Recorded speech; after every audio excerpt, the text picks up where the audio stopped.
Bonjour à toutes et à tous, merci de votre patience. Je suis ravi de vous accueillir, enfin nous sommes ravis de vous accueillir pour cette première conférence de Secours Expo, conférence inaugurale. Je suis en présence de Madame Michèle Merly à ma gauche, qui est la présidente du Conseil national de protection civile, qui est également la présidente d'honneur du Salon Secours Expo.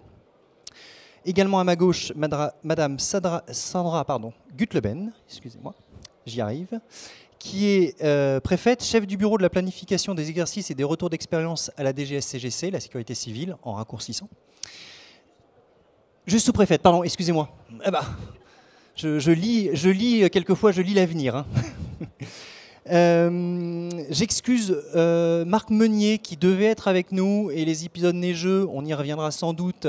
Marc Meunier, préfet secrétaire général de la zone de défense et de sécurité de Paris, n'a malheureusement pas pu venir. Je porterai une partie de ses messages avec beaucoup d'humilité. À ma droite, le colonel Jean-Marie Gontier, qui est commandant en second de la brigade de sapeurs-pompiers de Paris. Et puis enfin, monsieur Philippe Testa, qui est, que je ne dise pas de bêtises, responsable du département secourisme de la Croix-Rouge française. Cette conférence s'intitule Secours, sécurité, sûreté, l'abolition des frontières, avec un point d'interrogation.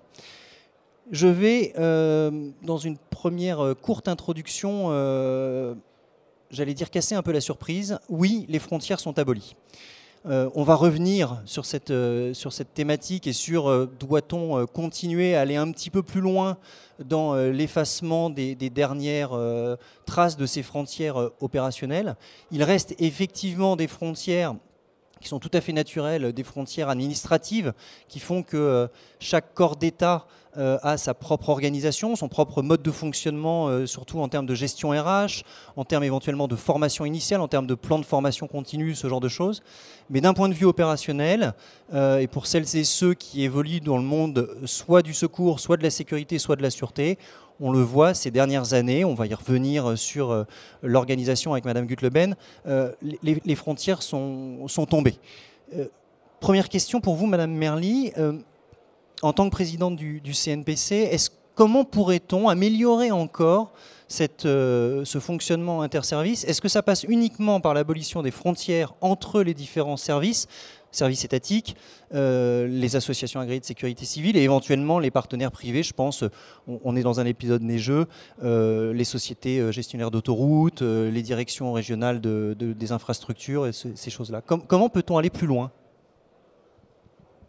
Alors d'abord, vous dire que pour aller plus loin, il faut d'abord travailler ensemble parce que chacun, dans sa responsabilité, a ses propres orientations, ses propres règles, ses propres statuts, relève d'un lien avec tel ou tel ministère et que tout ça rend les choses très complexes dans la mesure où la réalité elle-même est très complexe. Il y a beaucoup d'intervenants et comment faire pour fluidifier le fonctionnement pour qu'on fonctionne en chaîne et non pas par dispositif sectorisé, d'abord se connaître.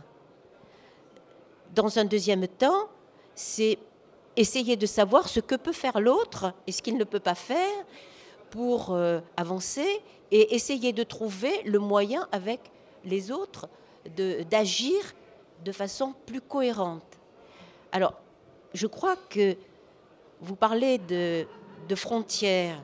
Les frontières, elles sont liées à quoi? Elles sont liées au fait que nous avons un système très vertical, très étatique, qui a créé la sécurité civile en France. Alors on parle de sécurité civile dans notre pays, on parle de protection civile dans les autres pays, parce que justement, sécurité civile, c'est le reflet d'un dispositif qui descend du national vers le terrain. Et ça descend en secteur. C'est-à-dire qu'il y a le ministère de l'Intérieur qui régit toute la sécurité civile, qui a bien sûr la gestion des crises, mais dans la gestion des crises, chaque ministère met sa cellule de crise. Et on a, au fur et à mesure, des dispositifs en tuyaux d'orgue. Donc, la vie, ce n'est pas des tuyaux d'orgue. Quand quelqu'un existe, il existe en tant que personne, il n'existe pas en tant que, quand vous allez voir un médecin, même dans ce secteur-là, vous avez de la spécialisation aujourd'hui qui fait que si vous avez mal à l'épaule, vous allez voir mal à une jambe, vous allez voir un orthopédiste. Si vous avez mal à une dent, vous allez voir un dentiste. Si vous avez mal au foie, vous allez voir quelqu'un qui vous soigne. On vous soigne par petits morceaux. Et ben, dans la société, on fait pareil aujourd'hui. On agit par petits morceaux.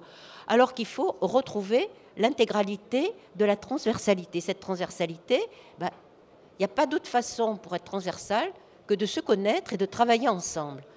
Après, il faut arriver à trouver des moyens pour travailler ensemble. Moi, j'ai vécu il y a une dizaine d'années une guerre entre chacune des associations de secourisme.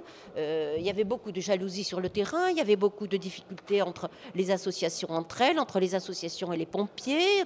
Aujourd'hui, au sein du Conseil national de la protection civile, on travaille tous ensemble et on essaie de trouver des solutions qui vont bien.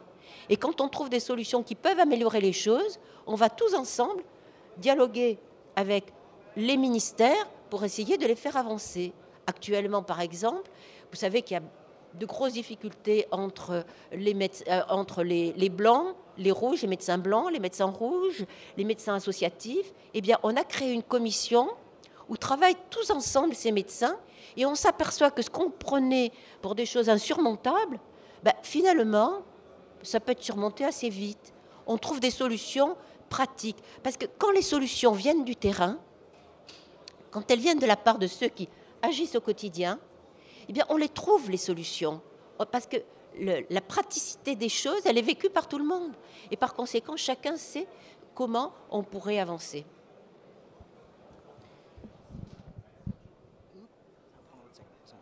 Vous me parliez également, lorsqu'on a préparé cette conférence, de l'importance d'impliquer, au-delà des services de l'État ou des différents services, une autre personne, une autre entité, je veux dire une autre personne, c'est celle qui est impliquée dans l'événement qui va devenir une crise. C'est le citoyen lambda, c'est nous tous en définitive quand on n'est pas dans nos cadres d'emploi. Alors je dis la victime, l'impliqué, mais aussi le témoin. Quel est le rôle de cette personne? Quel rôle doit-on lui donner pour améliorer, ou est-ce qu'on doit lui donner un rôle d'ailleurs pour améliorer le travail ensemble? Ça, c'est la deuxième partie du problème. Et c'est celle qui s'ouvre pour le XXIe siècle.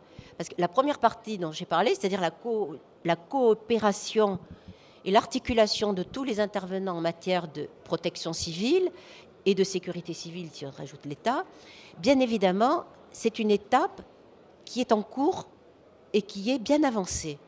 Il y a une deuxième étape, si on veut créer la sécurité civile du XXIe siècle, c'est de prendre les choses par l'autre bout de la lorgnette, c'est-à-dire on a pris les choses du national au local, il faut maintenant que du local on aille en remontant, mais le local c'est quoi? Le local c'est l'impliqué, c'est la victime, c'est l'impliqué qui est dans le dispositif.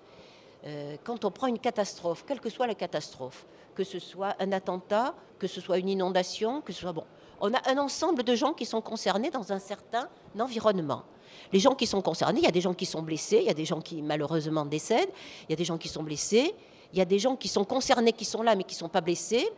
Et puis, à l'extérieur du dispositif, il y a ceux qui sont concernés parce qu'ils ont quelqu'un de leur famille dont on ne sait pas encore s'ils sont blessés, morts, impliqués seulement. Bon.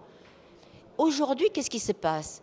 C'est que quand on regarde tous ceux qui peuvent intervenir dans une catastrophe ou dans un accident, c'est-à-dire les pouvoirs publics et les associations, on s'aperçoit que de toute façon, quoi qu'il arrive, il y a un moment pendant lequel personne ne peut intervenir de l'extérieur. Parce qu'il y a l'appel, il faut faire venir le secours, il faut faire venir les policiers d'abord. Les secours, les policiers doivent venir sécuriser les personnes, faire en sorte que, il faut d'abord voir, est-ce que c'est un attentat? Est-ce qu'il y a des risques, d'autres risques pour les personnes? Donc, première étape, où le temps qu'ils arrivent, le temps qu'ils viennent, qu'ils s'aperçoivent qu'il n'y a plus de danger pour les personnes. Ensuite, les pompiers peuvent intervenir.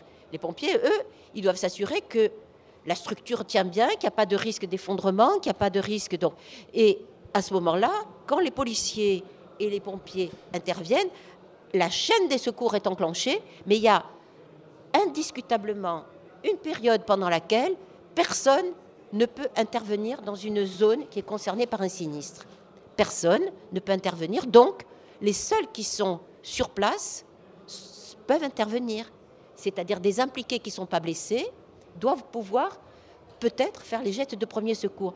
Il y a beaucoup d'associations enfin pas beaucoup, il y a quelques associations intéressantes qui se sont créées à la suite des attentats.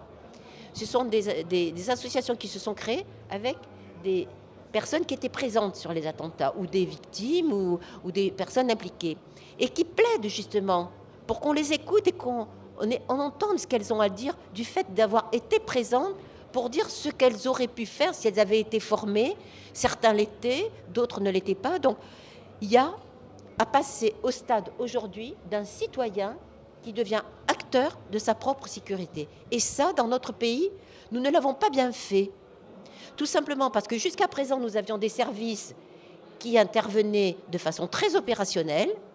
Et par conséquent, quand quelque chose se passait, on disait « Attendez, les pouvoirs publics vont arriver, ne bougez pas, on est là dans un nombre de minutes très court. » Mais aujourd'hui, ça n'est plus possible.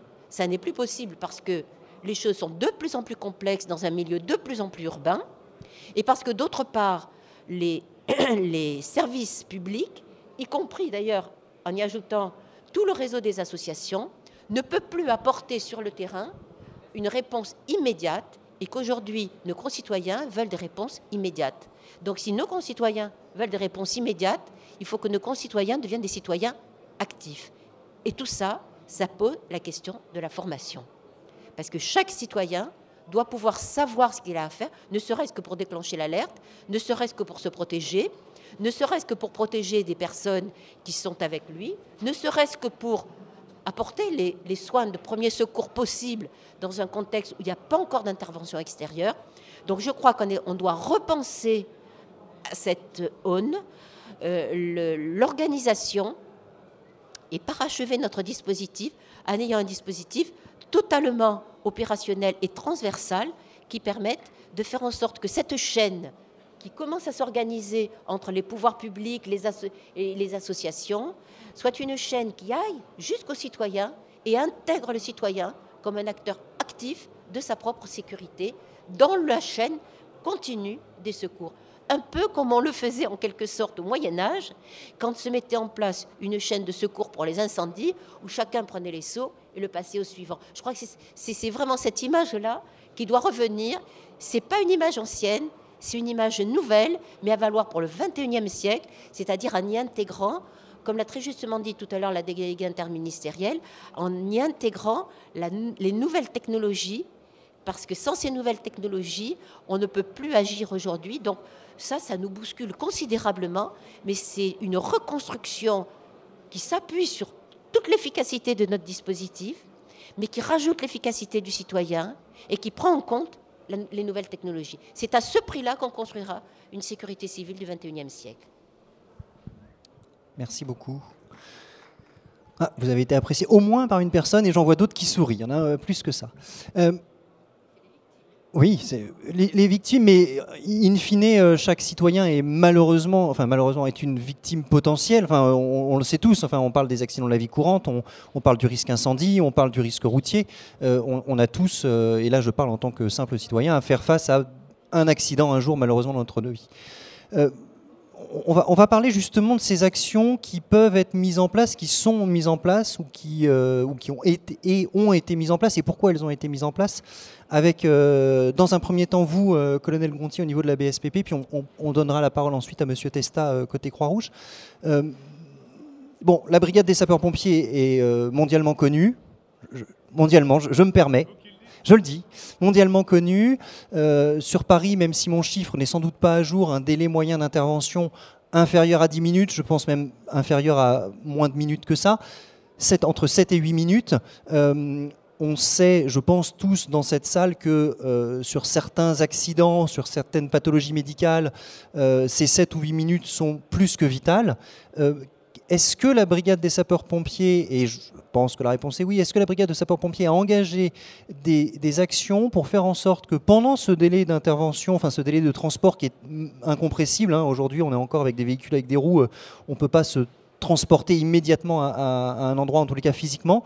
Est-ce que transférer l'information vers le citoyen est une démarche que la brigade des sapeurs-pompiers de Paris a initiée pour justement avoir un citoyen efficace pendant ces minutes entre guillemets d'attente entre l'alerte et puis l'arrivée des secours?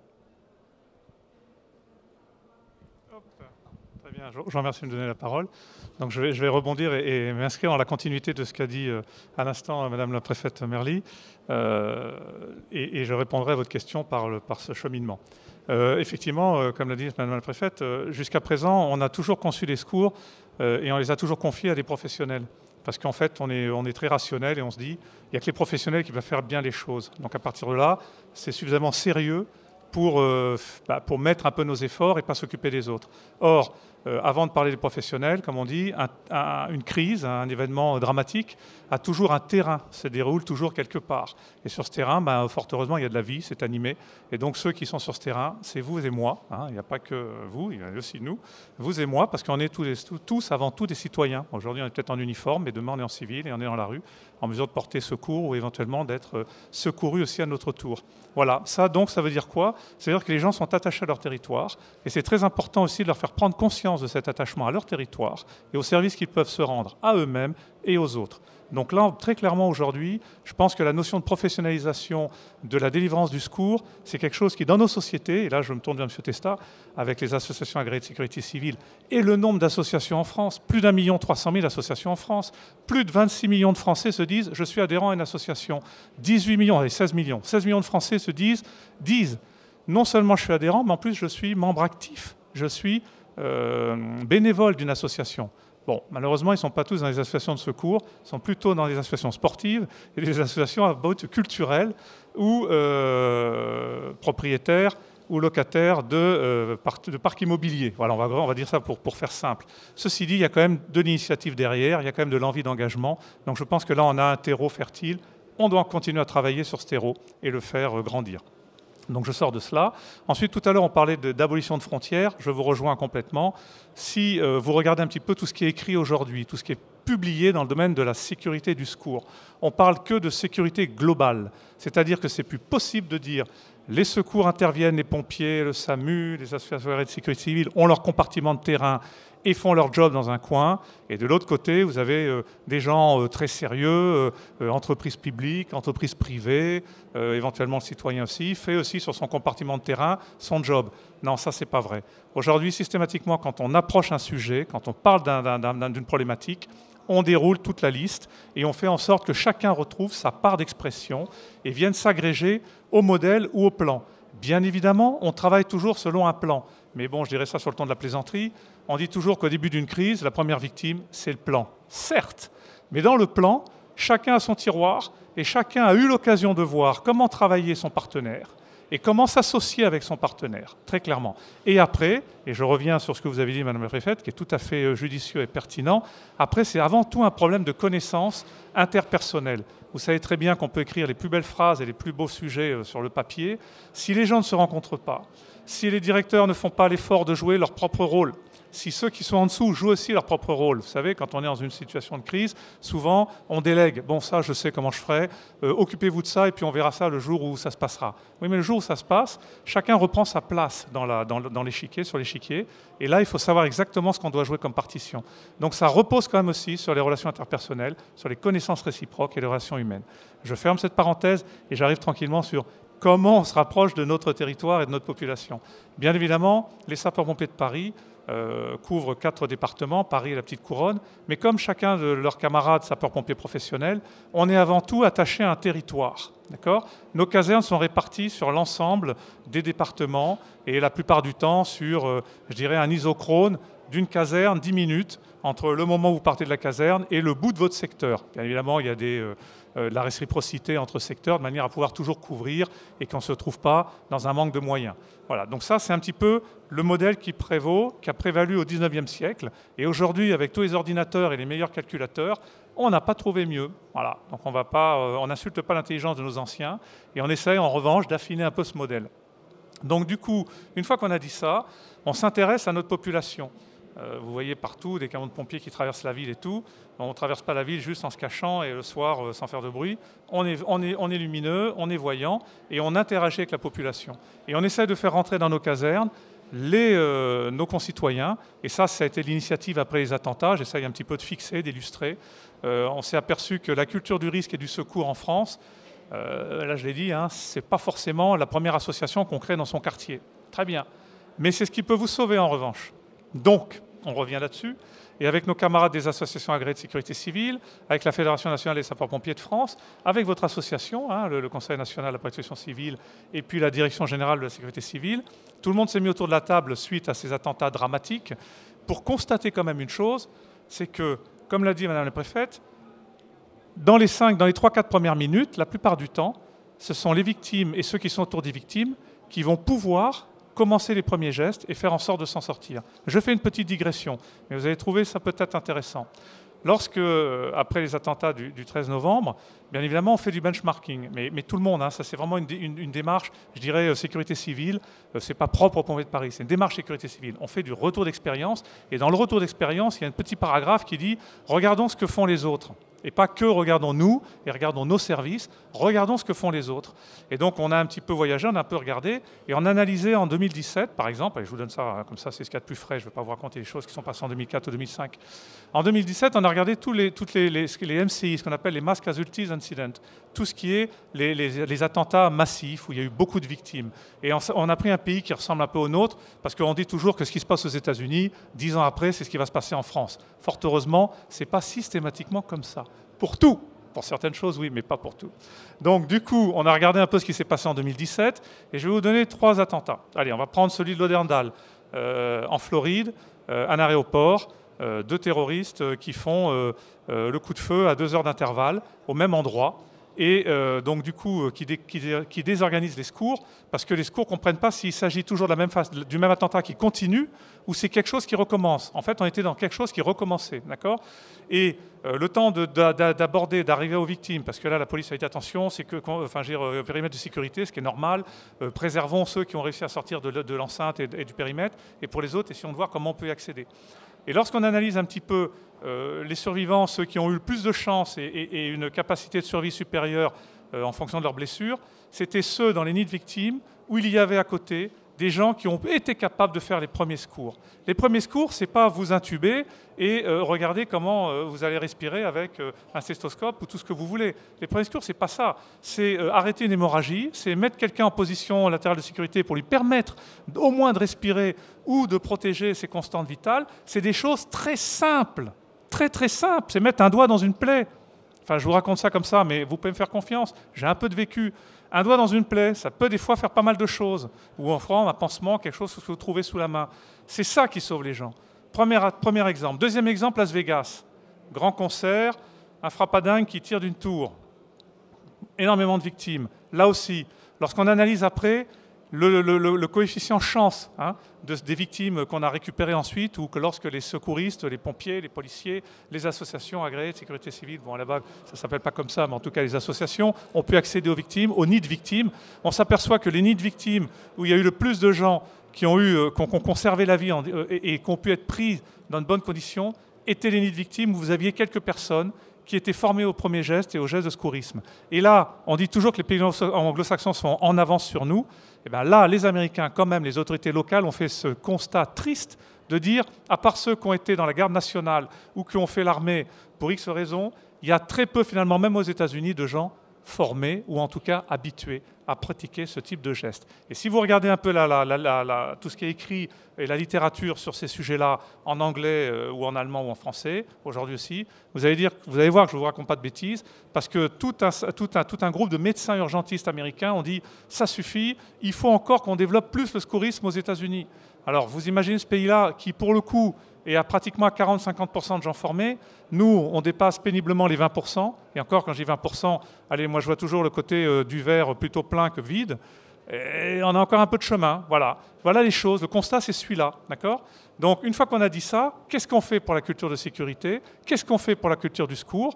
Eh bien, écoutez, on s'approche de gens qui donnent du temps, je pense aux associations agréées de sécurité civile, on s'approche de ceux qui, par la vision par le haut, la Direction générale de la sécurité civile, est capable de donner une impulsion, est capable d'accompagner les mouvements locaux, et on se penche vers les autres associations, je dirais d'opinion, celles que vous représentez aujourd'hui, Madame la Préfète, qui, localement, nationalement, peut porter ce message. Voilà. Une fois que je dis ça, je ne vais pas vous dire auprès de qui il faut porter le message. Bien évidemment de la population, mais pas que. Ça, c'est pas un pompier. Réfléchissons 30 secondes. Qui c'est qui peut porter ce message auprès du plus grand nombre? L'éducation nationale. Voilà. Parce qu'aujourd'hui, une génération de 750 000 gamins à 800 000, sont un peu moins de 800 000 en ce moment. La natalité baisse en France. Ceci dit, une génération de 750 à 800 000 jeunes gens passera immanquablement, en tout cas c'est ce qu'il faut lui souhaiter, dans le système éducation nationale. Voilà. Et ça ne doit pas se passer à 19h quand les enfants sont épuisés, à genoux, ont juste une hâte, c'est sortir, faire n'importe quoi ou rentrer chez eux. Ça doit se passer à un autre moment de la journée. Voilà. Voilà. Ça, c'est juste un message en l'air. Maintenant, une fois qu'on a dit ça, dans notre petite maison, nous avons ouvert nos casernes aux Gestes qui Sauvent, cette initiative des Gestes qui Sauvent, vous avez tous entendu parler. Il y a eu une campagne nationale portée par la Fédération nationale des sapeurs-pompiers de France, avec la VSPP et les associations agréées de sécurité civile. Donc, je pense, en tout cas, dans nos casernes parisiennes, on a eu plus de 15 000 personnes qui ont poussé la porte, 68% de jeunes femmes. Quand je dis jeunes femmes, c'est élégant, 60% de femmes. Visiblement, les mamans ou les femmes sont peut-être plus concernées par la préservation de leur progéniture ou finalement par un sentiment de faiblesse qui n'est pas vrai, parce qu'elles sont très solides, qu'elles peuvent ressentir et se dire « j'ai besoin de faire quelque chose ». Voilà, mais ça, c'est des chiffres que je vous lis comme ça, mais c'est quand même très intéressant dans la sociologie, un petit peu de notre société. Enfin dans l'analyse sociologique de notre société. Donc, plus de 17 000 personnes ont poussé les portes. Je ne vous cacherai pas qu'elles ont poussé les portes. On faisait ça tous les samedis après-midi et on continue à le faire tous les samedis après-midi sur un créneau très court, 1h30. Parce qu'au-delà de ça, nous sommes tous dans des générations aujourd'hui et avec du temps très compté. Au-delà de ça, c'est fini, on n'imprime plus. Donc en 1h30, en vous faisant voir 3-4 gestes tout à fait pertinents qui permettent de sauver les vies, et ça je peux vous dire que c'est assuré et c'est validé par un tas d'études scientifiques, avec ça déjà, on participe à rendre cette société beaucoup plus citoyenne, beaucoup plus responsable, beaucoup plus réceptive à tous les messages qu'on peut lui faire passer, en tout cas sur cette bande passante ou sur cette modulation de fréquence. Enfin voilà, modulation de fréquence, si je peux m'exprimer ainsi. Je vais m'arrêter là. Je vais peut-être passer la parole à mes camarades qui pourront détailler ça encore plus parce que c'est vraiment leur cœur de métier. Mais voilà, on est en tout cas acteurs. On va dire que les professionnels se penchent vers leurs clients ou les requérants et on essaye de transmettre cette passion. Mais vous comprenez bien que la culture du secours en France, on en est, je ne dis pas qu'on commence à débroussailler le chemin, il ne faut pas dire ça parce que ça fait des années qu'un certain nombre de gens se battent pour faire entendre cette voix et il faut leur être tout à fait reconnaissant et donc on n'a pas le droit de dire ça. Mais une fois qu'on a dit ça, je pense qu'on peut élargir un petit peu ce début de chemin et c'est un petit peu le but de notre prise de parole, me semble-t-il. Tout à fait. Oui, tout à fait, merci. Bon, vous avez matière, Monsieur Testa. Alors, je connais un petit peu la maison, oui. Énormément d'initiatives. Moi, il y a deux choses que je retiens. Alors, il y en a beaucoup plus que ça, mais il y en a deux sur lesquelles je voudrais peut-être qu'on creuse un petit peu. Le côté proximité. Donc, la BSPP est une petite maison, si on considère le territoire sur lequel elle s'intègre. C'est un petit ensemble du territoire. La Croix-Rouge française est présente à travers ses unités locales et ses délégations régionales sur l'intégralité du territoire français métropolitain et d'outre-mer. Donc revenir peut-être un petit peu sur quelles sont les initiatives de la Croix-Rouge française en lien avec cette proximité. Et puis, évidemment, je vous laisserai la parole libre ensuite. Le format de formation, j'ai été... on connaît tous l'ancien AFPS, le PSC1 qui dure une journée. Là, on entend de la part des pompiers de Paris une attention, alors sur la base du volontariat, de gens qui viennent, qui poussent la porte d'une caserne ouverte, une attention qui est tenue pendant 1h30. Est-ce que ce format-là, alors bon, vous allez en parler, l'initiation évidemment, mais est-ce que ce format-là, c'est un format entre guillemets suffisant ?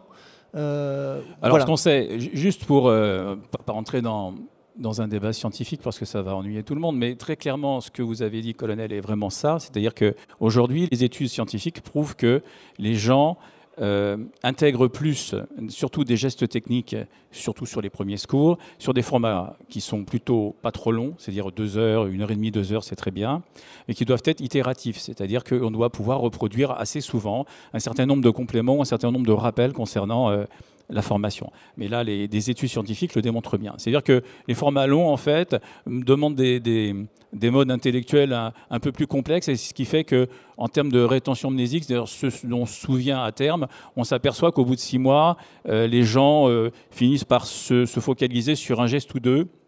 Et même lorsqu'il faut qu'ils passent à l'acte, des fois, ils hésitent un peu simplement parce qu'ils savent plus si l'algorithme de mise en œuvre du geste et dont ils se souviennent est bien le bon.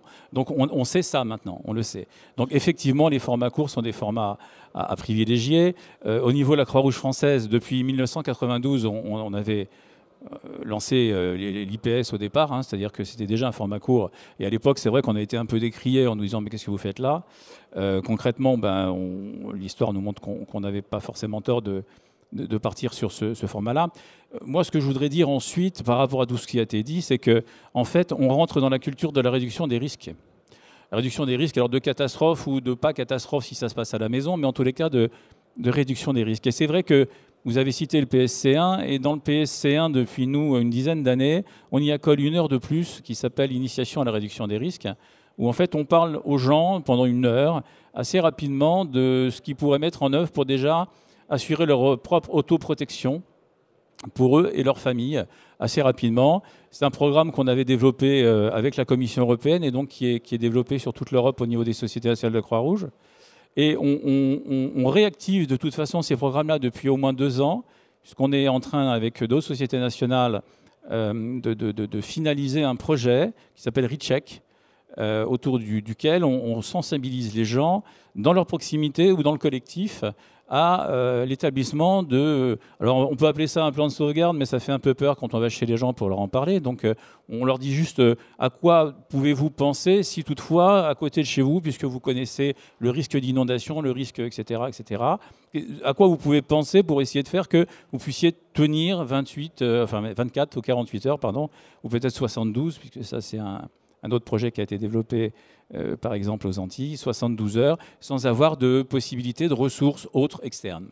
Voilà. Donc c'est la chose sur laquelle on travaille énormément aujourd'hui. Il y a même des sessions pilotes qui sont en train d'être montées avec la mairie de Paris actuellement. Il y en a une qui a eu lieu hier soir dans le 10e arrondissement. L'idée, c'est de sensibiliser les gens chez eux et au travers des associations. C'est-à-dire que l'idée, c'est de se servir des associations de voisins et des associations de copropriétaires, hein, effectivement. En tous les cas, d'avoir des gens qui puissent être relais. C'est-à-dire que tout le monde ne va pas forcément pouvoir penser à faire un stock de bouteilles d'eau, etc., mais qu'il y ait quelqu'un au moins dans le coin qui, de temps en temps, puisse animer au cours d'une réunion associative sur un autre sujet, eh bien, animer cette idée que, vu qu'il existe des risques et qu'on sait quels risques existent autour de nous, peut-être qu'on peut de temps en temps s'essayer à formaliser quelque chose ensemble. Voilà. Donc actuellement, nous, on est plutôt là-dessus. Effectivement, et malheureusement, les événements récents liés aux intempéries nous montrent qu'on n'a pas forcément, encore une fois, on n'est pas à côté de la cible, en tous les cas, ou on n'est pas tout à fait en décalage ou pas trop.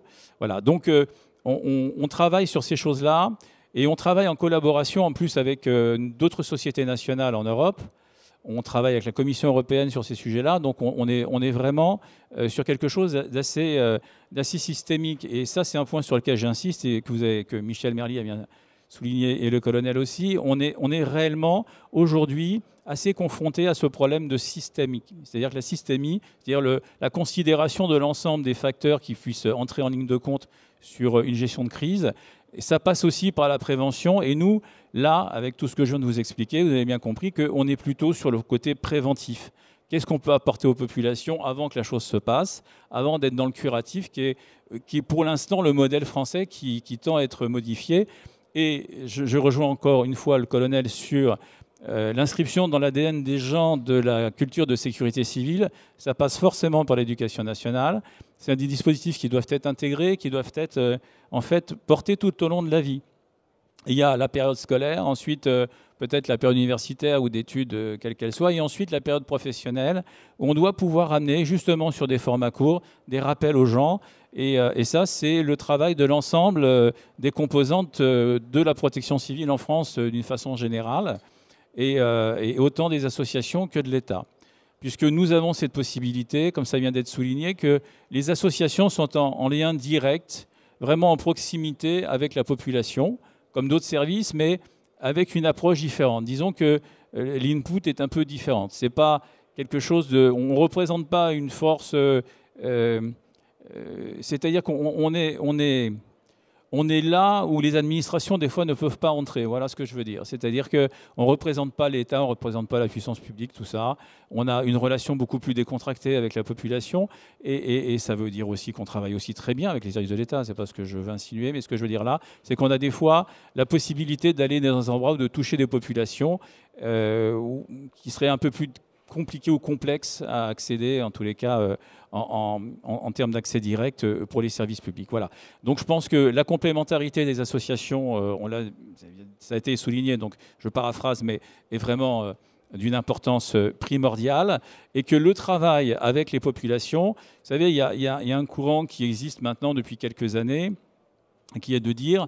même pour des formations, je pense au milieu médico-social par exemple, de faire intervenir directement des gens, des bénéficiaires ou des usagers ou des gens pris en charge directement dans les formations de professionnels. Tout simplement parce qu'eux peuvent témoigner un peu mieux de ce qu'ils vivent et comment ils le vivent. Et là, c'est pareil, c'est l'idée de faire intervenir directement la population dans la prise en charge de leur protection civile, de leur sécurité civile.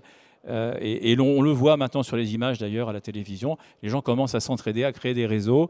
Et en plus, l'avènement technologique nous permet aussi d'avoir des créations de réseaux sans qu'on passe par des fourches codines, en tous les cas des services officiels. Donc on sait aussi que tout ça doit être mis en concert. Il faut pouvoir le mettre en musique en tous les cas. Il faut pouvoir... l'organiser, l'envisager et savoir où ça se trouve et comment ça se trouve. Et là, ça rejoint la planification. Mais concrètement, je pense que là, on a vraiment un chantier, parce qu'on le dit depuis quelques années, mais ce chantier-là, il faut vraiment qu'il prenne forme et qu'il soit inscrit vraiment dans la culture française de façon irréversible. Et là, je pense qu'on a encore peut-être 2-3 ans, mais en tous les cas, il faut qu'on le fasse rapidement. Je pense que l'opération 80% de la population formée est aussi un bon levier pour relancer l'affaire, ou en tous les cas, peut-être faire avancer les choses un peu plus vite. Gageons que ce soit le cas. Et que ça nous permette vraiment, en tous les cas, qu'on n'ait plus ce type de débat dans 3, 4 ou 5 ans, dans un futur Secours Expo. Voilà, je pense que c'est ça. On espère également. On a beaucoup parlé du citoyen. On a vu qu'avec vos deux exemples, et on ne peut pas donner la parole à l'ensemble des associations, qu'elles soient associations de sapeurs-pompiers ou associations agréées de sécurité civile. Alors, le colonel Gontier l'a dit, M. Testa l'a dit également, on est obligé de faire un choix sur les intervenants. Bon, c'est un triste choix, entre guillemets, parce qu'il ne permet pas de représenter tout le monde. C'est un choix heureux parce qu'il porte la parole de tout le monde. Je pense que ça a été beaucoup dit par Madame la préfète Merly, ça a été repris par par le colonel Gontier, et puis par M.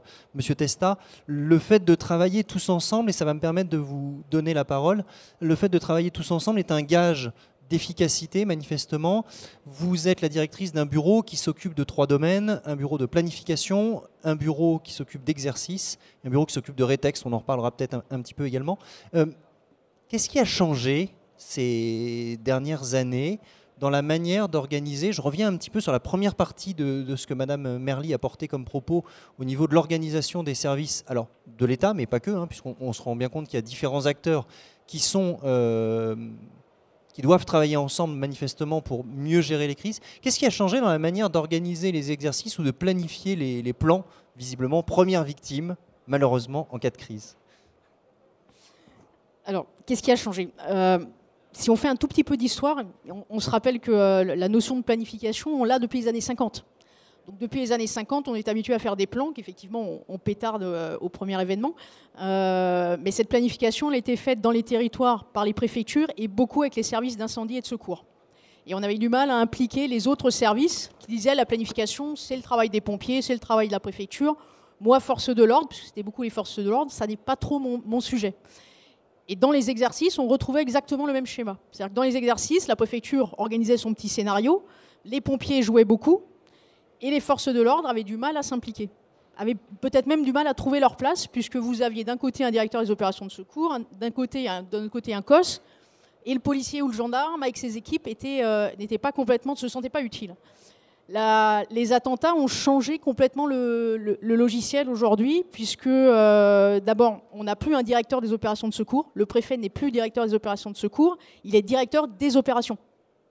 Donc il est maintenant très clairement identifié comme étant à la tête de tous les services, y compris des forces de l'ordre.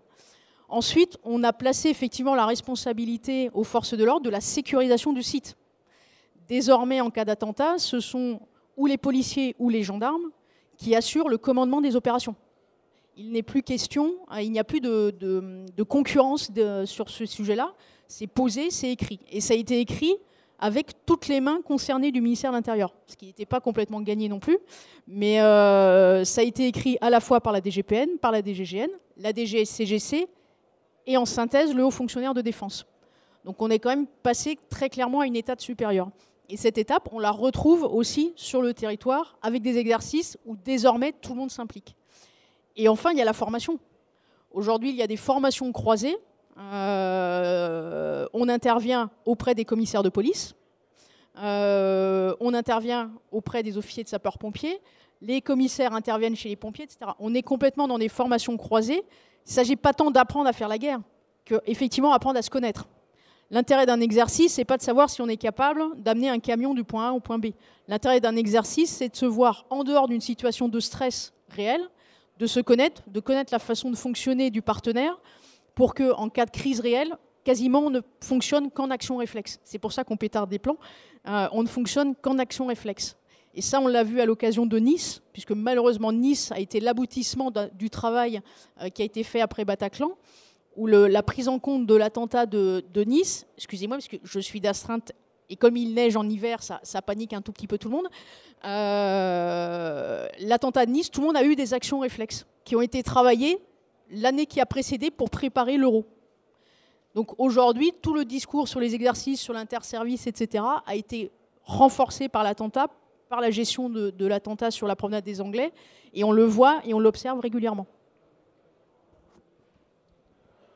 Dans vos propos, et je sais que dans la partie rétexte, c'est un sujet, vous venez renforcer les propos qui sont tenus par moi le premier sur le fait qu'effectivement aujourd'hui, et clairement, comme dans n'importe quelle organisation, il y a sans doute encore des variables d'ajustement, mais il est dans l'ADN maintenant des différentes structures de travailler ensemble. On a passé un cap, c'est plus un vrai sujet.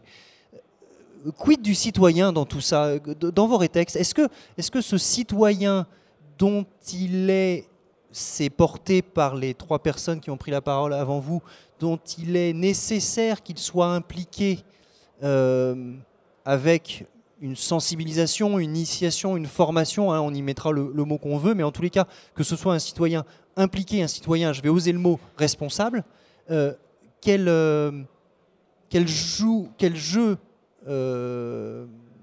rôle a-t-il en vrai aujourd'hui quand vous faites les rétextes sur les situations réelles ou éventuellement sur les exercices? Mais sur les exercices, les plastrons ne sont pas des vrais citoyens pour le coup.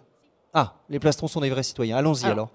Donc je vais changer de casquette et prendre une casquette d'ancien directeur de cabinet de préfecture. Si on joue uniquement avec des plastrons entre guillemets professionnels issus des associations de sécurité civile, ça ne sert absolument à rien. L'intérêt, c'est de jouer avec des plastrons civils, que ça soit des écoliers, que ça soit les gens qui habitent autour d'un PPI, d'un établissement Céveso, etc. C'est de les impliquer pour qu'ils jouent leur propre rôle. S'ils ne jouent jamais leur propre rôle, on ne les responsabilise absolument jamais. Après, il se trouve que j'ai servi Outre-mer. La récurrence des événements Outre-mer fait qu'on a une habitude et une éducation à la gestion du risque. Aujourd'hui, aux Antilles, tout le monde sait quoi faire en cas de séisme. Tout le monde sait quoi faire en cas de cyclone. Je parle bien des citoyens habitués, pas des touristes ou des gens qui arrivent. Mais ceux qui ont vécu leur 2e, 4e, 5e, 10e cyclone, on n'a pas besoin de leur dire d'aller acheter des piles, de faire des stocks de nourriture. Ils savent très bien le faire. Et ils le font tout petit jusqu'à très âgé. Et c'est culturel. Aujourd'hui, il faut arriver à importer ça en métropole sur des thématiques qui ne sont pas si récurrentes que ça. On parlait de la neige, et je disais en plaisantant qu'il neige en hiver et que ça provoque la panique. Oui, parce que la dernière fois qu'on a eu cette situation, c'est 2010. Donc en 8 ans, les gens ont oublié que des flocons de neige, ça peut rester, ça fait une couche, on conduit plus difficilement. Et ensuite, on a une problématique de prise en compte des consignes. Parce que des consignes publiques sont données, voilà, elles sont données. Le rêve d'un directeur du cabinet, c'est qu'elle soit obéie. Ce qui permet en plus d'économiser de la ressource, puisqu'on concentre du coup la ressource sur le vrai secours et la sécurité, et non pas sur s'assurer le fait que les gens obéissent à des consignes de bon sens. Ne pas prendre sa voiture quand on n'a pas de pneus neige et qu'il neige, c'est juste du bon sens. Et effectivement, je vous rejoins là-dessus, c'est le b à bas. Et pourtant, ça, c'est difficile à être audible. Alors, non, j'ai quelque chose en tête, mais c'est absolument politiquement incorrect. Donc non, je le tairai. Non, parce que, en fait, à vous entendre les uns et les autres, enfin, c'est comme ça que je le perçois, vous êtes toutes et tous plein de bonnes intentions vis-à-vis du citoyen, et je pèse mes mots en disant ça, enfin, vraiment, c'est quelque chose que je ressens, donc plein de bonnes intentions vis-à-vis du citoyen. Il semblerait que le citoyen, alors peut-être pas dans cette pièce, parce qu'on a une sensibilité particulière évidemment au sujet, il semblerait que le citoyen ne perçoive pas les bonnes intentions et que, à ne pas percevoir les bonnes intentions, le message ne touche pas au but comme il devrait. Qu'est-ce que quelqu'un veut... Je crois qu'il faut bien comprendre une chose, c'est ce qu'on disait tout à l'heure avec le colonel, c'est que dans notre société, la verticalisation et le fait qu'on ait organisé les choses à partir de l'État organise, il planifie, Orsec, les plans, etc. L'État a fait ses plans. Mais on a dit à la population depuis les années 50, ne vous inquiétez pas, s'il y a un problème, les pouvoirs publics vont intervenir, ils sont efficaces, ils sont professionnels, ils sont là pour ça. Aujourd'hui, c'est complètement différent. Même les médecins aujourd'hui, qui étaient jusqu'à présent dans cet état d'esprit qui consistait à dire, les médecins de SAMU, qui consistait à dire, bougez pas, on arrive, on est là, on va faire ce qu'il faut. Même les médecins, aujourd'hui, prennent conscience qu'il y a peut-être des choses à faire quand on est citoyen et qu'on est dans une situation difficile. Et donc, eux-mêmes acceptent aujourd'hui de laisser un certain aspect d'automédicalisation dans l'urgence qui permet de sauver ce qui est sauvable. Donc, je crois que ça, c'est un phénomène qui est nouveau, qui est à prendre en considération et qui doit nous entraîner à la modification de la conception de toute la planification. La planification ne doit plus être demain ce qu'elle a été jusqu'à aujourd'hui, c'est-à-dire quelque chose qui est organisé par l'État.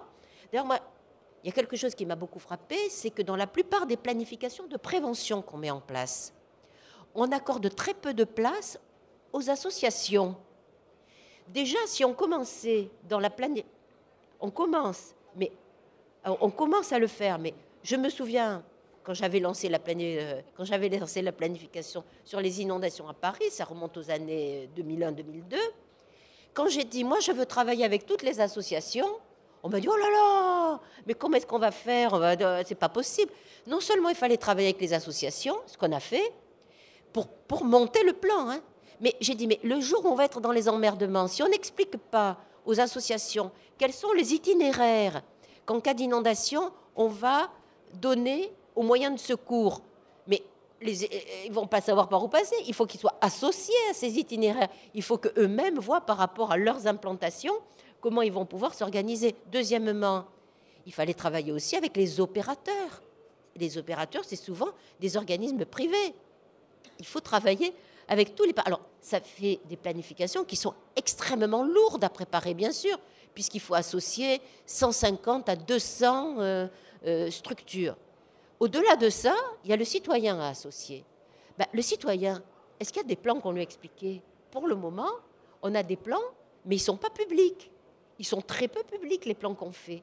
Donc, il faut aujourd'hui qu'on conçoive un dispositif qui permette aux citoyens qui veulent se renseigner d'avoir une bonne connaissance de la planification. Alors, avec les moyens informatiques dont on dispose aujourd'hui, avec les moyens nouveaux de la technologie, on devrait être capable, à partir d'une planification on ne peut pas faire participer les citoyens, mais les citoyens, à travers les associations, oui, on peut les faire participer. Et au-delà de ça, faire en sorte que les plans deviennent des outils à la disposition de tout le monde et pas des outils qui sont dans les placards des administrations et des différents partenaires.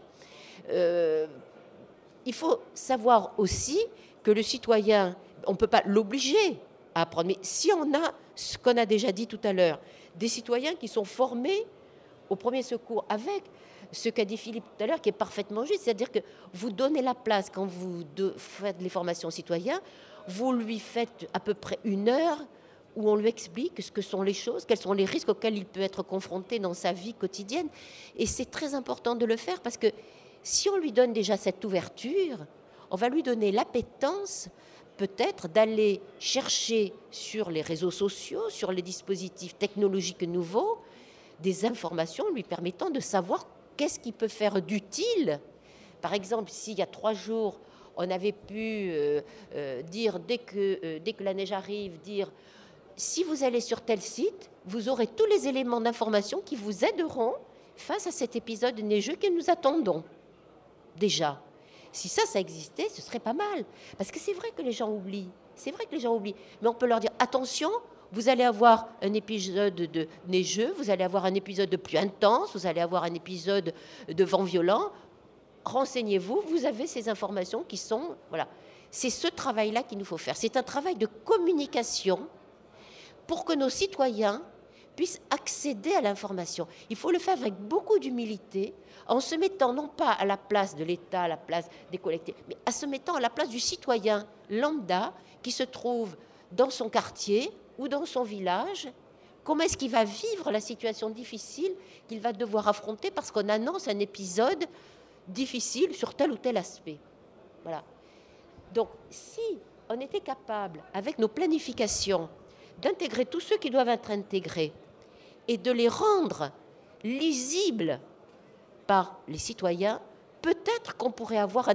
D'abord, je suis persuadée que les citoyens, ils verraient des inconvénients là où on n'en a pas vu, c'est-à-dire qu'ils pourraient dire, mais dites là, vous avez dit un truc, c'est pas du tout opérationnel. Parce que les citoyens, ils commencent à avoir l'habitude maintenant avec les réseaux sociaux de réagir.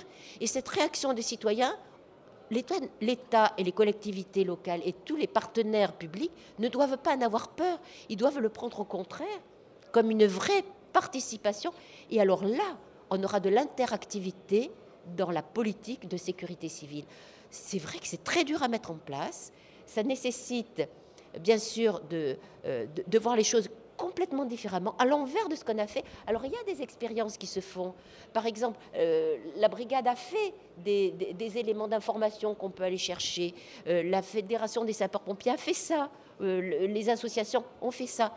Il faudrait que tous ensemble, on le fasse collectivement dans un souci que chaque citoyen de ce pays puisse être informé sur la façon dont les choses peuvent mal tourner et comment chaque citoyen dans ce pays peut se protéger lui-même, protéger ses proches, sa famille, son quartier, son voisinage. Voilà. Je crois que c'est vraiment une révolution, hein, puisque c'est vraiment la révolution au sens littéral du terme, c'est-à-dire on change les choses de perspective, on les voit du point de vue du citoyen, c'est-à-dire qu'on fait des planifications, mais que ces planifications, elles doivent être recomposées à partir du citoyen. C'est vraiment voir les choses à l'envers de ce qu'on a fait jusqu'à présent. J'ai le mien. Alors, sur la planification et sur l'intégration des associations. Sur la planification, toutes les nouvelles planifications qui sont faites aujourd'hui et qu'on demande à faire dans les préfectures, il y a systématiquement des parties qui sont réservées aux associations. Systématiquement. Ça n'est absolument pas une planification qui est uniquement étatique. On y intègre tous les opérateurs qui seront concernés par le sujet de la dite planification.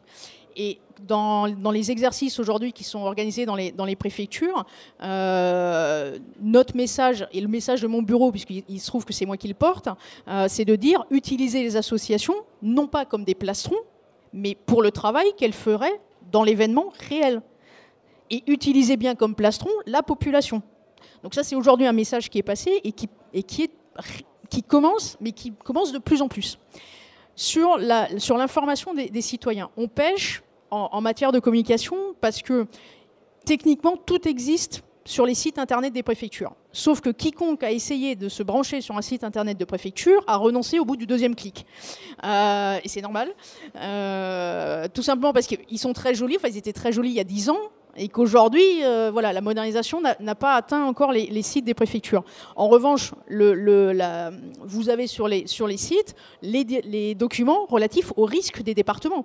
Donc quelqu'un qui s'installe dans un département, il se connecte sur le site, s'il a 1 heure ou 2 à consacrer à sa recherche, il va trouver le document qui va bien. Et oui, on doit travailler sur cette communication. On doit travailler sur Twitter, on doit travailler sur les outils dont se servent aujourd'hui tout le monde, les plus jeunes comme les plus anciens, pour arriver à les toucher tous. Et non pas juste Madame Michu qui va aller sur le site de la préfecture. Et aujourd'hui, on se contente de Madame Michu qui n'a que ça, d'aller faire le surfer sur le site de la préfecture. Et là, il y a un vrai travail à faire. Mais aujourd'hui, on en est tous conscients. On en est tous conscients. L'idée, c'est que le citoyen ne soit plus un obstacle au secours ou à l'opération, mais soit un propre acteur. Ou à minima, n'empêche pas de faire bien le travail. Et on a tous à y gagner. On a tous à y gagner.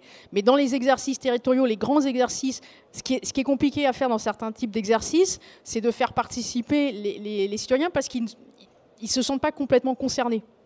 Là où on arrive à les faire participer, c'est des gens qui habitent près de sites dangereux, parce que là, ils se rendent compte qu'il y aura un impact pour eux si l'établissement connaît un pépin, s'il y a un attentat sur ce type d'établissement ou autre. Et là, ils jouent. Pour avoir fait des exercices où on a eu 300 ou 400 personnes qui ont joué leur propre plastron, sachant que les exercices se font dans les horaires de travail. Puisqu'on ne fait pas des exercices en dehors des horaires de travail, puisque là aussi, on est tous des fonctionnaires et que aller faire un exercice à 20h, alors d'abord, vous êtes contre le journal télé, donc c'est très difficile de lutter contre le JT de 20h. Et ensuite, vous avez plein de services qui, à 20h, ne veulent plus jouer. Même si la police, la gendarmerie, les pompiers, les préfectures, on est prêts à jouer, ce n'est pas le cas de tout le monde. Ce n'est pas le cas des collectivités locales. Donc, or, le citoyen, on le touche quand il est chez lui. Et c'est là qu'il faut arriver à placer le curseur, mais on a réussi dans des départements que je connais bien à avoir 200, 300, 400 personnes qui ont joué leur propre rôle dans un exercice PPI. Et j'espère qu'elles ont dispatché la bonne parole dans le quartier. C'est mon côté optimiste. Oui, vous avez raison, il faut toujours voir la partie, à moitié pleine du verre à moitié plein. Voilà. En tout cas, bon, je rebondis sur tout ce que vous avez dit. Bien évidemment, je peux m'inscrire que dans le fil, dans la conduite. En revanche, je voudrais revenir sur 2-3 points. Premier point, vos législateurs ne sont pas complètement dépourvus de bon sens. Si on revient sur la loi de modernisation de la sécurité civile de 2004, mois d'août 2004, citoyens, vous avez envie de jouer un rôle auprès des secours, zéro problème. Vous avez un petit article qui vous associe en tant que collaborateur occasionnel des secours. Et pour jouer son rôle de collaborateur occasionnel des secours, il suffit juste d'avoir un peu de bonne volonté. Puis si vous avez plus que de la bonne volonté, peut-être de pousser la porte d'une session de gestes qui sauvent, ou peut-être rentrer dans un circuit un petit peu plus académique, entre guillemets, mais pas dénué non plus de bon sens, de PSC1, ensuite de PSE1, PSE2, et puis peut-être le monitorat de secourisme, si ça vous tente. Vous voyez ? Donc, cette possibilité d'être acteur sur la voie publique et d'être le premier primo-intervenant encore avant les professionnels, elle vous est offerte. Malheureusement, peut-être que les gens ne le connaissent pas suffisamment. Premier point. Deuxième point, dans les années 50, et je rebondis sur votre image qui était intéressante, on sortait de la Seconde Guerre mondiale. Je pense que la première chose que l'État voulait donner comme gage d'efficacité et d'intérêt à la population, c'était de la cocooner. On était dans du welfare et on ne demandait pas aux gens d'être acteurs de leur propre sécurité. Ils venaient de vivre 5 ans terribles. Et donc, c'était juste de leur dire, vous inquiétez pas. Vous avez des professionnels, on est tous prêts pour ça, et on va le faire, à votre place. Donc on vous a déresponsabilisé, entre guillemets, et à la fin infantilisé. Mais je ne vais pas aller jusque-là, ça ne regarde que moi, c'est moi qui vous dis ça, et ce n'est pas la parole de la Brigade des sapeurs-pompiers de Paris. Bien, Aujourd'hui, on est dans une société de communication, une société du tweet, de l'échange, de la mise à disposition de l'information. Et moi, ce qui me sidère toujours, je dis sidère, mais ce n'est pas vraiment le terme, ce qui m'amuse, c'est que pour n'importe quelle information sociétale, vous allez sur n'importe quel site, vous avez 350 commentaires, des gens qui ont été dépiotés n'importe quel blog pour vous dire l'information, elle est là. Et il y a 2 jours, quand ils sont au travail et qu'ils voient la neige tomber à midi, ils pensent qu'elle va s'arrêter entre 18h et 22h parce que c'est le moment où ils rentrent chez eux. Franchement. Donc moi, je pars du principe, et quand je dis moi, Colonel Gontier, c'est pas peut-être la BSPP, mais c'est moi, je dis qu'à un moment donné, réveille. Ce que je veux dire, c'est que l'information, elle est disponible.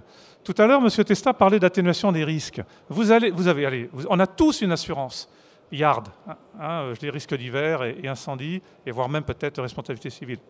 Et plus encore. Vous allez sur n'importe quel site de vos assureurs, vous trouverez dessus des petits tutoriels. Et si vous ne les trouvez pas, vous venez à la BSPP, vous allez sur le site de la BSPP, vous trouverez un tas de petits tutoriels qui vous donnent la conduite à tenir face à l'événement du moment. Et quand j'ai la BSPP, c'est normal, je représente la BSPP. Mais sachez que mes camarades des départements pompiers ou la DGSCGC et les associations ont les mêmes tutoriels. Vous avez bien compris qu'on travaille ensemble et qu'on échange sur ce savoir-faire.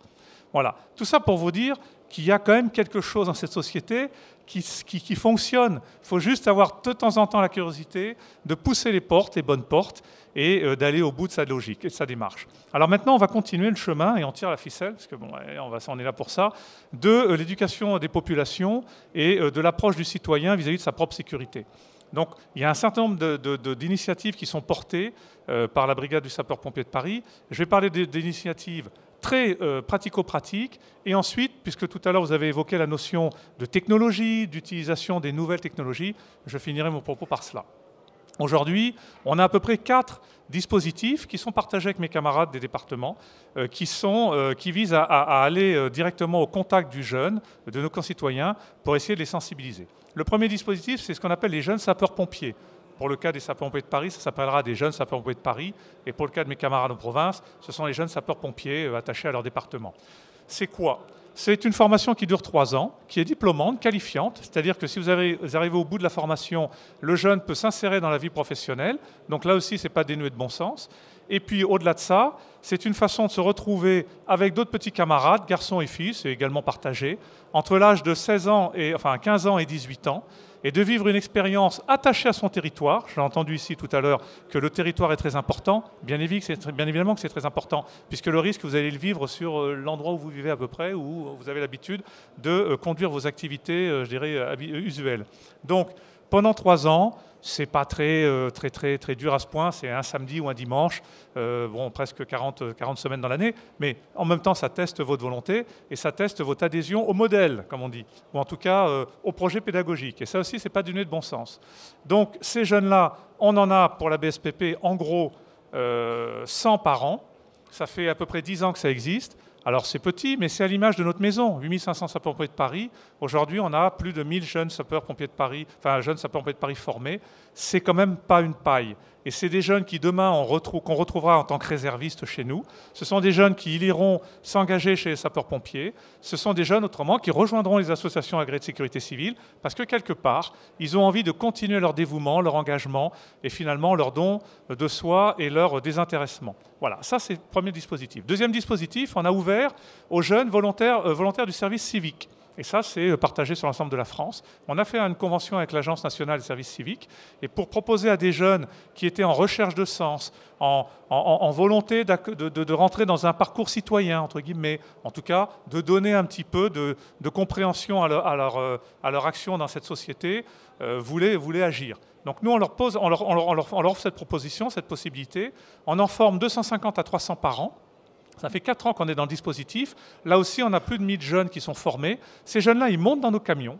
D'accord ? Ils montent dans nos véhicules de secours à victimes. Ils sont des équipiers à part entière. Ce n'est pas l'enfant moins doué. Ils sont le 3e équipier d'un équipage de 3. C'est très important, ça. Parce que ce qu'on a dit, de toute façon, ça a transpiré dans vos propos.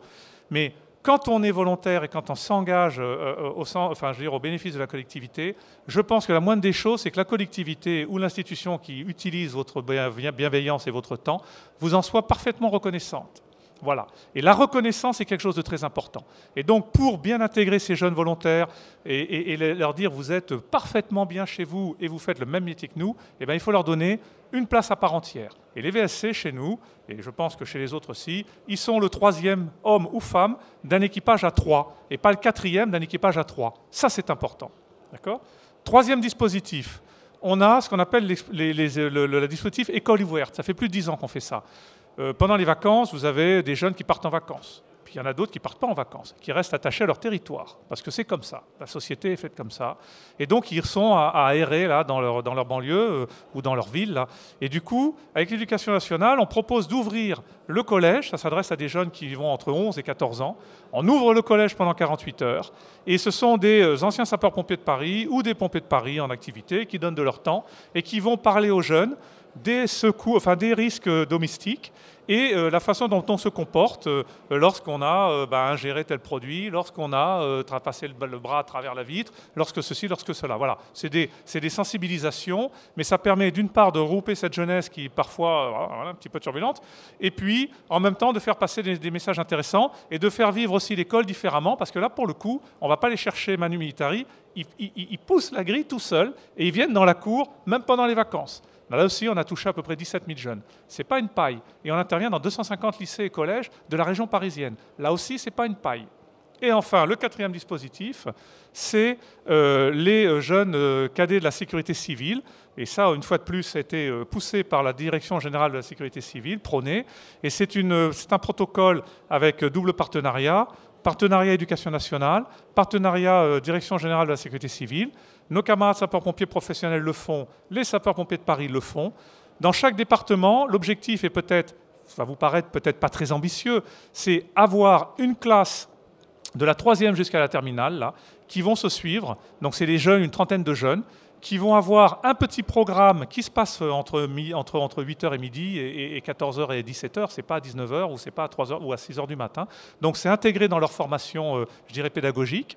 Et cette petite classe, ça sera la classe phare du lycée ou du collège qui est sensibilisée à la sécurité, au secours. Et donc, un petit peu, c'est le super citoyen qui peut donner des conseils à son camarade de la classe d'en dessous, de la classe d'au-dessus, en disant, tiens, au fait, pense à ça, attention, le comportement là, il est dangereux, fais pas ça, te mets pas en danger par ceci, cela. Aujourd'hui, on a, donc normalement, c'est une classe par département. Je peux vous dire que dans certains départements autour de la région parisienne, et je parlerai de mon secteur, vous avez un département qui a dit, non, nous, on prend 4 classes, et on fait. Et on intervient dans ces lycées. On a le 92 qu'on a pris 2, on a le 93 qu'on a pris tant. Voilà. Bon, tout le monde est dans cette dynamique et vous voyez bien que les choses se passent. Voilà. Et je finis rapidement sur la technologie. Donc là, on revient sur l'intervention, la façon d'accélérer encore la prise en charge de nos concitoyens, de vous ou de moi, lorsqu'il se passe quelque chose de grave, un arrêt cardiaque, un arrachement de membre, enfin quelque chose de terrible, hein, enfin, voilà, hein, qui est l'exceptionnel, mais qui est dramatique. On arrive très vite. En France, le sapeur-pompier de France arrive très très vite. Dans les 10 premières minutes, il sera là la plupart du temps. Mais 10 minutes, quand vous êtes victime de quelque chose de terrible, pour vous, enfin pour nous, enfin je veux dire très clairement, c'est une éternité. Et ça, on le comprend parfaitement, d'accord ? Donc, on a développé avec une start-up et plusieurs médecins de l'urgence et nos médecins propres, hein, sapeurs-pompiers militaires, une application qui s'appelle le Bon Samaritain. Vous pouvez la télécharger. N'importe qui de bonne volonté ou qui est un peu secouriste a le droit de venir mettre son nom, ses coordonnées et sa géolocalisation sur cette application. Et nous, lorsqu'on reçoit un appel et qu'on envoie les secours à telle adresse ou telle adresse, on a possibilité de géolocaliser le Bon Samaritain ou les bons Samaritains du coin. Et clac, on envoie un message en disant « Attention, il se passe quelque chose à cette adresse. Si vous êtes à moins de 2 minutes, 3 minutes, venez au moins déjà le mettre en position latérale de sécurité. Venez au moins commencer le massage cardiaque parce que nous, on sera là dans les 6-7 minutes, mais on ne sera pas là dans les 3 minutes. » C'est comme ça. Et cette chose-là, je veux dire, dans plein de pays du monde, anglo-saxons, ou voire même moyen-orientaux, et pour ne pas citer Israël, mais pour la citer quand même, parce qu'ils sont quand même très en avance là-dessus, sachez que tout le monde a ça. Pratiquement tous les citoyens ont ça sur leur portable. Et donc, ce sont les premiers, ce qu'on appelle les first responders, qui sont là, tout de suite. Et ils commencent le massage, et ensuite, les professionnels arrivent. Et là, je peux vous dire que vous augmentez largement la capacité de survie de la personne auprès de laquelle vous avez porté assistance, et c'est quand même quelque chose de très fort. Et on travaille avec une autre plateforme pédagogique, celle-ci, qui s'appelle LifeEase, et c'est une start-up avec des jeunes super dynamiques, plein d'idées, comme disait Madame Merly. Souvent, nous, on est assez corsetés dans notre professionnalisme, donc on se dit, oh, ça a déjà été utilisé, on ne va pas le refaire. Ouais, mais non. Parfois, les jeunes sont décoiffants, ou les moins jeunes, et ils ont cette vision un petit peu de l'autre côté, on va dire du miroir, de l'autre côté du miroir, et ils se disent, ça, c'est la bonne idée. Donc là, on a eu quelques jeunes chez nous qui ont eu aussi cette capacité à dire, oui, c'est la bonne idée, et on travaille avec plusieurs startups sur une plateforme pédagogique, pareil, vous allez sur le site, et avec des tutoriels, de façon à se former presque perso, entre guillemets, aux gestes basiques de secourisme, mais une fois de plus, ces gestes-là sauvent. Trop de sujets. Merci beaucoup.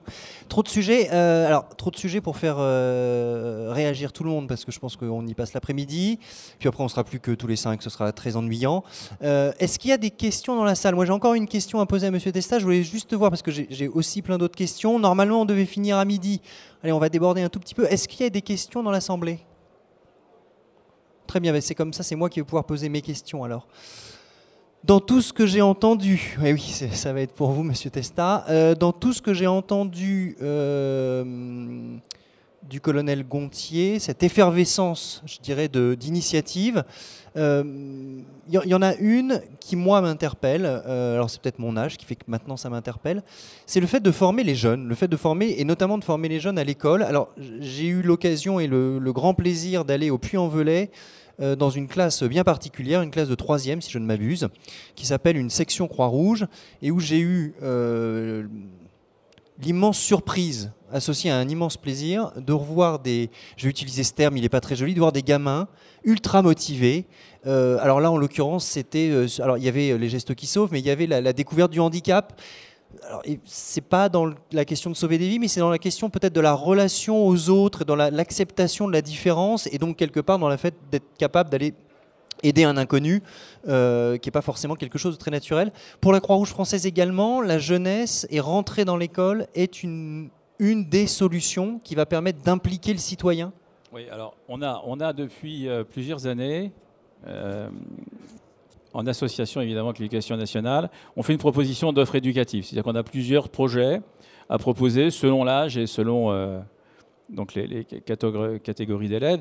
Dedans sont toujours inclus les premiers secours, quoi qu'il arrive, quels que soient les sujets qui sont proposés. On a la possibilité de les faire participer à des projets qu'on appelle Red Touch. Il y a l'option Croix-Rouge que vous venez de citer. La jeunesse fait partie, mais on l'a dit depuis le départ. En fait, il faut inscrire cette idée de réduction des risques, qui est un gros chapeau dans lequel se trouvent les premiers secours. Il faut l'inscrire dans l'ADN de la population, et on passe forcément par la jeunesse. Les jeunes sont pleins de ressources, il ne faut pas penser qu'ils s'occupent que de leur téléphone, et non, pas du tout. Quand on les met dans un projet, mais il faut être vraiment en mode projet, ils adhèrent au projet, ils sont même très surprenants, mais à plusieurs égards. Donc on a cette attention portée à sur la jeunesse, mais depuis très longtemps. Aujourd'hui, on le formalise sous ce format-là, mais on a une Croix-Rouge jeunesse qui existe depuis les années 90, fin des années 80 même. Donc on est vraiment sur ce créneau-là, simplement parce qu'on sait que d'abord il faut transmettre, et il faut transmettre aux générations qui demain seront aux commandes de l'affaire, et puis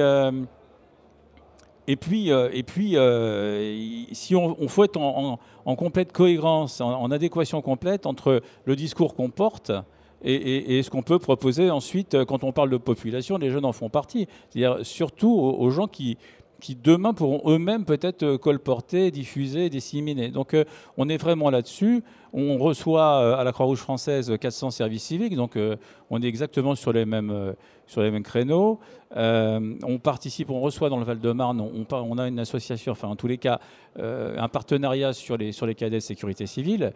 En tous les cas, l'idée là, c'est de rendre c'est vraiment quelque chose de la citoyenneté. On est vraiment sur l'axe citoyen. Au sens général, puisque en fait on ne peut pas dissocier la participation de la vie des gens dans la chose publique de tout ce qu'on vient de dire précédemment. C'est-à-dire que c'est complètement intégré. Donc encore une fois, puisqu'on est sur une visualisation de système, de systémie, il faut absolument qu'on puisse effectivement intégrer ces jeunes. Et nous, on propose, alors je ne vais pas faire le détail complet, mais on est exactement ce qu'a dit le colonel, on a à chaque fois en miroir des propositions qui sont analogues, qui ne viennent pas s'entrechoquer, parce que je pense qu'il y a assez jeunes pour que tout le monde soit servi, mais on a cette... Le Puy-en-Velay, une excellente expérience. D'ailleurs, on a fait un bilan avec l'Éducation nationale il y a une dizaine de jours sur ce sujet-là. C'est en train de prendre forme dans d'autres départements, parce que ça commence à se savoir. Et en option, en quatrième ou en troisième, les élèves vont pouvoir participer à ces projets-là. Donc je pense que ça les valorise, ça leur permet d'avoir une ouverture vers l'extérieur, en dehors du collège, c'est-à-dire effectivement le handicap, la personne âgée, etc. Et en plus les premiers secours, évidemment. Mais en tous les cas, alors il y a une autre chose aussi que je voulais dire qui est importante, c'est que nous militons pour le fait que, justement, on puisse au moins former avant 18 ans des initiateurs au premier secours, afin que ces personnels-là, enfin en tous les cas ces jeunes-là, puissent venir former leurs pairs. On a fait, en tous les cas, une expérimentation sur la ville de Boulogne il y a quelques temps, où 2 ministres sont venus d'ailleurs rendre visite pour voir un peu ce qui se passait. Et on a demandé à des lycéens formés et encadrés, évidemment, à ne pas les lâcher dans la nature, de venir former des jeunes de collège. Et ça s'est très bien déroulé. Donc je pense que sur l'optique en plus de formation de 80% de la population, si réellement on va avoir un impact et au moins pouvoir disséminer les gestes qui sauvent, donc pas le PSC1 qui est plus compliqué à mettre en place, mais en tous les cas au moins les gestes qui sauvent, il faut pouvoir compter sur un maximum de ressources. Et là, pour le coup, on est un peu restreint puisqu'on ne peut pas être initiateur selon le cadre réglementaire avant 18 ans. Donc je pense que là, il y a aussi un axe, en tous les cas, à creuser assez rapidement. Mais voilà, en tous les cas, on est tout à fait associé très concrètement à toutes ces initiatives et la jeunesse est une vraie question à la Croix-Rouge française. Merci beaucoup. Vous aurez le mot de la fin puisque l'heure nous rattrape. Je ne peux pas faire de conclusion. Je pense que ce n'est pas possible de synthétiser tout ce qui a été dit. J'espère que vous avez eu la chance d'assister à l'intégralité de la conférence. Parce que même si ce n'est pas possible, je vais m'y risquer quand même. Je vais reprendre les mots de Madame Merly. Il y a une révolution qui doit se faire, qui est sans doute déjà un petit peu en route. Révolution qui est accompagnée par l'ensemble des personnes qui sont autour de cette table, qui représentent, et encore une fois, on est désolé du fait de ne pas avoir une exhaustivité des présents, mais qui sont représentés, pas d'ordre, à la fois par les opérationnels, je vais vous compter dans les opérationnels, mon colonel, l'État, représenté par Madame Gutlevem, et puis l'ensemble des associations, pas uniquement les associations agréées de sécurité civile. Je sais que dans la pièce, il y a des gens qui sont représentants d'associations de victimes. Je vais appeler ça plutôt, moi, des associations représentant des citoyens, alors organisées autour d'un malheur, d'un drame en définitive, mais qui cristallisent et qui vont au-delà de ça. Et c'est cette révolution qui consiste à réintégrer le citoyen, à continuer à intégrer le citoyen dans les plans, entre guillemets, dans l'organisation que l'État veut bien mettre à notre disposition, pour que nous devenions tous et toutes des citoyens complaisants, dans le sens qui ont à cœur de s'informer et de digérer cette information pour adapter son comportement aux risques éventuels, des citoyens formés ou initiés ou sensibilisés pour être capables d'agir sur nous-mêmes, sur notre famille, sur notre communauté. Et notre communauté, c'est les personnes à côté de nous, le même club de foot, le même immeuble, le même je ne sais pas quoi. Voilà, ce sera le mot de la fin. Je vous remercie d'avoir assisté à cette conférence et je vous remercie d'y avoir participé. Merci beaucoup.